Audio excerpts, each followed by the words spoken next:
بسم اللہ الرحمن الرحیم۔ عزیز طلباء و طالبات اور تمام سامعین کرام کو میری طرف سے السلام علیکم۔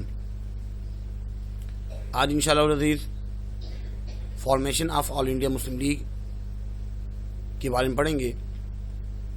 آل انڈیا مسلم لیگ کا فلیگ یہ تھا اور پاکستان کا یہ ہے۔ اگر ابھی تک آپ نے میرا چینل سبسکرائب نہیں کیا تو برائے مہربانی سبسکرائب کیجئے۔ سب سے پہلے کچھ چیزیں آپ کو سمجھائیں گے، اس کے بعد آپ کو پیپر میں جو لکھنا ہے وہ آخر میں بتائیں گے بھائی پیپر میں آپ کو کیا لکھنا ہے، اس طریقے سے آپ کو لکھنا ہوگا اس میں۔ لیکن اس میں جو چیدہ باتیں ہیں اس کو سن لیجئے۔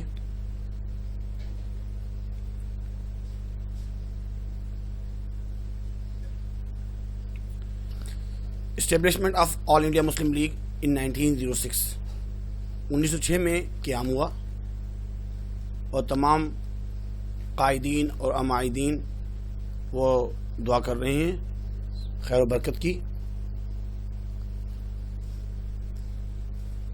30 دسمبر 1906 کو مسلم عمائدین کے اجلاس میں نواب وقار الملک، یہ نواب وقار الملک ہیں، ان کی صدارت میں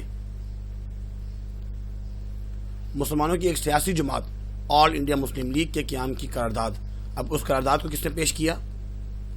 حکیم اجمل خان نے۔ جو باتیں تھی تو حکیم اجمل خان صاحب نے،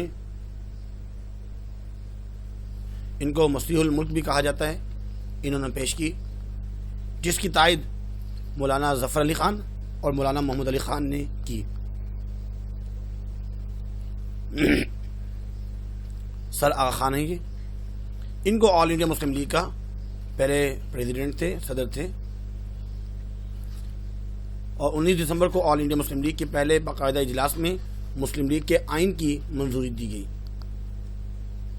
ڈھاکہ میں علی گڑھ یونیورسٹی صدر احمد خان، انہوں نے ایک سوسائٹی بنائی تھی محبن ایجوکیشنل، وہ ڈھاکہ میں محبن ایجوکیشن کانفرنس ہوئی تو اس میں جو ہے آل انڈیا مسلم لیگ کا قیام ہوا۔ نواب سلیم اللہ خان صاحب نے مسلم لیگ کے قیام کی تجویز پیش کی، تجویز اس نے پیش کی اور مسلم لیگ کا قیام عمل میں آیا۔ سب سے پہلے جو تجویز دی تھی کہ ہمیں مسلم لیگ بنانی چاہیے، وہ نواب سلیم اللہ خان نے کی۔ پرپز کیا کیا مقاصد تھے؟ 3 باتیں بیٹا آپ کو اس میں لکھنی ہیں، کوئی مشکل نہیں ہے۔ برٹش مسلم یونٹی، انگریز اور مسلمانوں کو آپس میں اتحاد، اتفاق، محبت، یہ ضروری تھا، اور جو غلط فہمیاں تھی ان کو دور کرنا تھا۔ انگریز کے گمان میں یہ تھا کہ مسلمان ہمارے خلاف ہیں، لیکن اس میں بتایا جا رہا ہے کہ ایک مقصد تو یہ تھا کہ جو غلط فہمیاں ہیں اس کو ختم کرنا اور مل جل کے محبت اور اتفاق سے مل جل کے رہنا۔ دوسرا فائدہ اور دوسرا مقصد مسلم رائٹس، مسلمانوں کے حقوق، کیونکہ کانگریس جو بنی 1885 میں، اس میں تو ہندو کو کی جو رائٹس تھے وہ مل رہے تھے ان کو، لیکن جو مسلم رائٹس ہیں وہ نہیں مل رہے تھے، کیونکہ 1905 میں پارٹیشن آف بنگال، اس میں ہندوؤں نے کافی شور مچایا۔ اب مسلمانوں نے فیصلہ کیا کہ ہندو ہمارے ساتھ نہیں ہیں، ہمیشہ ہمارے خلاف اور اپنے حقوق کے تحفظ کی بات کرتے ہیں۔ مسلمانوں نے ایک اپنی سیاسی جماعت بنانے کا غور و فکر کیا، تو اس میں یہ تھا کہ بھائی ہمارے جو مسلمانوں کی جو حقوق ہیں، جو رائٹس ہیں، وہ ان کو ملے۔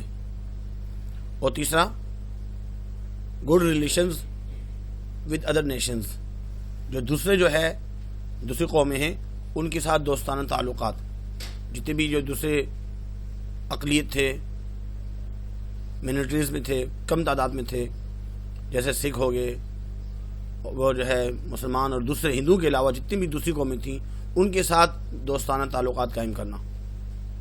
سر محمد شفیع یہ پنجاب مسلم لیگ کے جنرل سیکریٹری تھے۔ اقبال ایک فلسفی شاعر ہیں اور قائد اعظم کے شاگرد بھی ہیں. قائد اعظم ان کے شاگرد ہیں.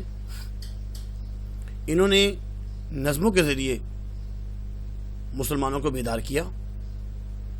اور قائد اعظم کو اکثر یہ کہتے رہے، کیونکہ مسلم لیگ تو 1906 میں 1906 میں بنی، اور قائد اعظم کے یہ استاد تھے. قائد اعظم کو کہتے رہے کہ آپ جیسے ایک سیاسی لیڈر کی ضرورت ہے جو مسلمانوں کو آگے سے آگے ترقی تک پہنچائے. تو ان کے کہنے پر 1913 میں انہوں نے مسلم لیگ جوائن کی. افراد کے ہاتھوں میں ہے اقوام کی تقدیر، ہر فرد ہے ملت کی مقدر کا ستارہ. ان کی یہ جو نظم ہے، کیونکہ اس وقت مسلمان ہندوؤں کے ساتھ رہ رہے کہ ہندوانہ رسومات اختیار کر رہا تھا اور نام کا مسلمان رہ گیا تھا. اس طریقے سے متعلق علامہ اقبال کی ایک نظم، گونگی ہو گئی آج کچھ زباں کہتے کہتے، ہچکچا گیا خود کو مسلمان کہتے کہتے. یہ بات نہیں کہ مجھ کو اس پر یقین نہیں، یعنی اللہ تعالیٰ پر یقین نہیں، بس ڈر گیا خود کو صاحب ایمان کہتے کہتے. توفیق نہ ہوئی مجھ کو ایک وقت کی نماز کی، اور چپ ہوا مؤذن آذان کہتے کہتے. کسی کافر نے جو پوچھا ہے کون سا مہینہ، شرم سے پانی ہاتھ سے گر گیا رمضان کہتے کہتے. میری الماری میں گھر سے اٹی کتاب کا جو پوچھا، میں گڑ گیا زمین میں قرآن کہتے کہتے. یہ سن کر چپ ساتھ لی اقبال اس نے، یوں لگا جیسے رک گیا وہ مجھے حیوان کہتے کہتے. علامہ اقبال، سر محمد شفیع، برکت علی اور جو دوسرے، یہ برکت علی ہیں اور دوسرے جو رہنما قائد اعظم نے 1913 میں مسلم لیگ کو جوائن کیا. اب اس میں آپ نے لکھنا کیا ہے، ایک تو بیک گراؤنڈ میں یہ بات کرنی ہے کہ 1857 میں جب انگریزوں کی حکومت شروع ہوگی تو مسلمانوں کی آہستہ آہستہ سیاسی، معاشی اور ہر اعتبار سے وہ پستی کی طرف چل پڑے.